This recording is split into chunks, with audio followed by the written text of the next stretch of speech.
دائمی گھر۔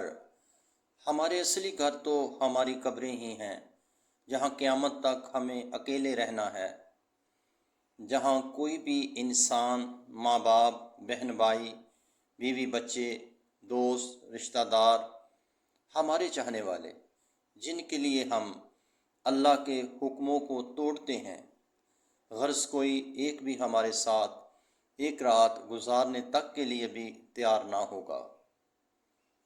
قبر تنہائی اور وحشت کی اماچکا ہے۔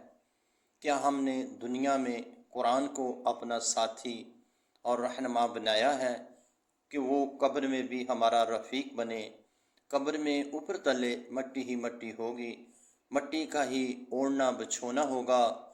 کیا ہم نے اہل دنیا کے لیے راحت کے سامان مہیا کیے ہیں جو ہماری قبر کو جنت کا باغ بنا دیں؟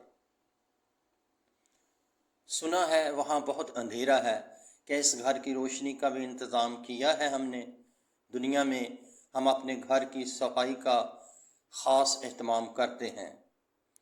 کیا اپنے دائمی گھر کو سانپوں اور بچھوؤں سے پاک کرنے کی تیاری کر لی ہے؟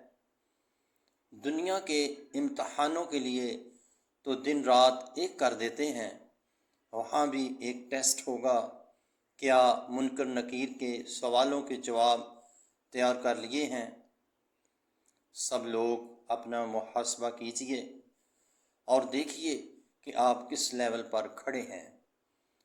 تو شاید سفر ہاتھ میں ہے بھی یا نہیں، کیونکہ موت کا پروانہ آ رہا ہے۔